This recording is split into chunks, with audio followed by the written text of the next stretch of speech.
My name is Ruth Lindsey. I'm a kindergarten teacher at Alcoa Elementary School, and I will be reading chapter 12, Tanks Alot. Floating, just floating on a relaxing spring afternoon. My belly is full, the water is just right, and the peepers are singing their spring song. But what's that shadow ahead? I take a giant leap, and Sneaky Chopper misses me, barely. So much for a relaxing day, but that's life in the swamp. Luckily, life is more relaxing at my teacher's house this weekend. My first night there is pleasant enough. I get a juicy cricket treat. Thanks, Mr. Brisbane. But there's nothing else I'd call special. What was Mrs. Brisbane talking about? The next morning, the Brisbanes both go out in the car and leave me alone. I'm trying to imagine all the fun my friends are having at Richie's birthday party, so I decide to take my mind off what I'm missing. I launch into my weekend workout, jumping jacks, push-ups, and giant leaps, followed by energetic splashing. I want to see if I can hit the lid again, and once, I succeed. After a while, the Brisbanes return with armloads of bags and smiles on their faces. "Og, we've got another treat for you," Mr. Brisbane announces. Thanks to Pedorama. Pedorama must be quite a place. It's where my tasty tidbits come from. Even Humphrey came from there, and I am a teensy bit jealous. Mr. Brisbane wasn't kidding about a treat for me. He spends most of the day fixing up my tank. When he's finished, the place looks pretty spiffy. Now the dinky dish of water has been replaced, and half of my tank is a lovely swimming pool. I'll be able to dive and swim. Bing, bang, boing. I do love to make a splash. And he's added some more leafy green plants. It's not exactly like the swamp, but it feels more like home. Mr. Brisbane tops off this perfect day by feeding me another tasty cricket, while Mrs. Brisbane is out of the room, of course. "You don't have to mention this to my wife," he tells me. Believe me, I won't. That night, when the house is quiet, I make up a new version of the Hoppy Frog song. I sing a hoppy frog song, I sing my song out loud. I have a brand new home now, and I am feeling proud. It's fun to dive and swim around. I love my new plants too. And to my friends the Brisbanes, I really do thank you. And when I'm feeling a little tired and ready to doze off, I think that Mr. and Mrs. Brisbane wouldn't go to so much trouble if they were really planning to send me to Piney Woods. Would they? I'm pretty excited about returning to room 26 on Monday. I hope that my neighbor Humphrey will notice the changes in my tank. He doesn't at first, and neither do any of the other big tads. They're too busy chattering away about the party like a crowd of cackling crows. From what I hear, somehow Humphrey ended up being pulled out of the magician's hat. I wish I could ask the little guy how that happened. I noticed other things too, like the fact that Heidi and Gail are best friends again. From the way they act, it's hard to believe they ever called each other names or stuck their tongues out at each other. "Thanks for sticking up for me," Heidi says. "I couldn't let that bully treat you that way," Gail answers. "After all, you're my friend." I don't know who that bully was. Could it have been George? I guess Granny Greenleaf was right about problems having a way of working themselves out. Heidi and Gail are truly gold friends. The fact that they've made up is more magical than pulling a hamster out of a hat. Then my neighbor notices the changes in my tank and lets out a series of excited squeaks. The big tads notice too. "Whoa, Augie the Frog! That's some snazzy swimming pool you've got there," AJ says as he leans down to inspect my tank. The other students gather around. "Now he can dive and swim," Saya says softly. "He could be in the Olympics." "Or the Frog Olympics," Kirk adds. "And his tank seems a lot more swampy with all those new plants," Miranda says.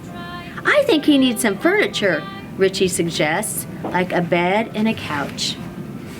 Gail giggles. "And a TV!" "How about a fireplace?" AJ hollers. The bed and the TV sound nice. The fireplace, no thank you. Later, when the students leave room 26 for home, Humphrey doesn't waste any time in flinging open the door to his cage and scampering over to take a closer peek at my tank. Watch this! I stand on my tippy toes on my rock and then leap into the swimming area with a giant splashy dive. It's a dive any frog would be proud of. But is Humphrey impressed? No way! The little guy panics and rushes back to his cage.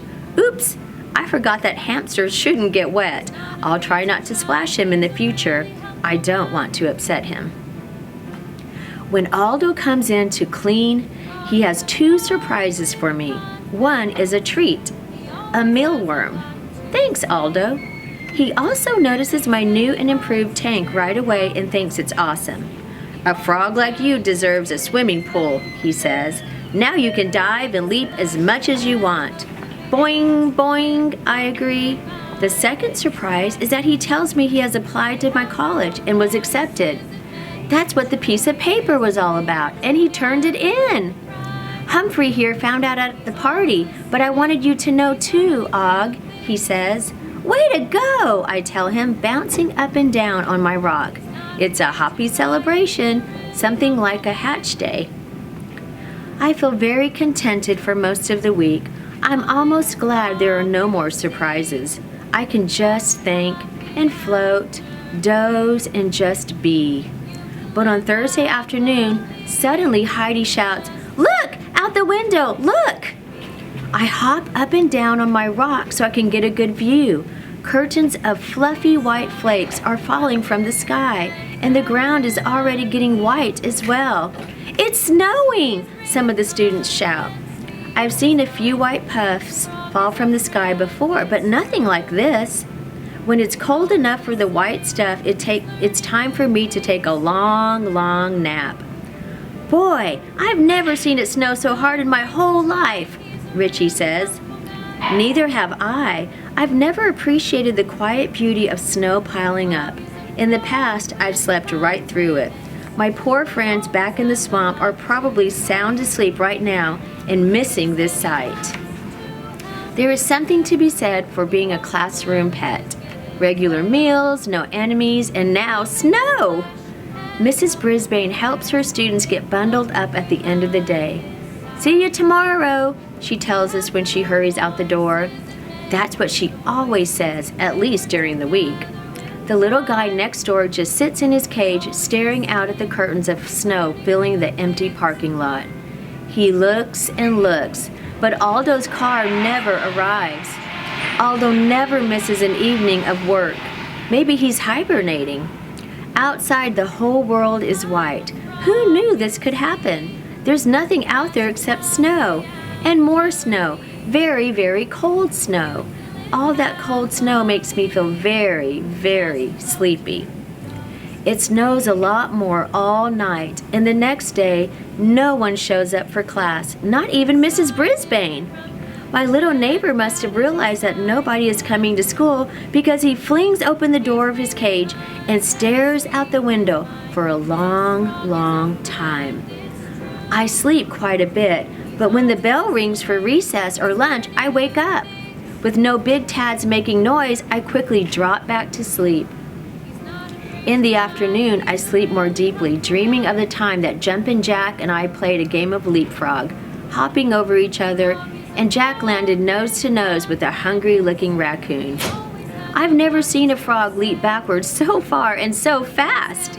Scritch, scritch, scritch. No animal in the swamp goes scritch. I'm awake now, and the sound is Humphrey writing in his notebook. It's not a bad sound, and I nod off again. It's as chilly as a water moccasin's heart. I'm aware of some sounds, the last bell of the day, Humphrey spinning on his wheel, but mostly I just doze. Sometime during the night, a loud machine goes back and forth outside. A whirling orange light streams through the window. The only other sound I hear all night is Humphrey squeaking right outside my tank. I wake up just enough to say goodnight. Humphrey gives up and goes back to his cage. Room 26 is quieter than a water snake silently slithering through the dark water. And that's chapter 12.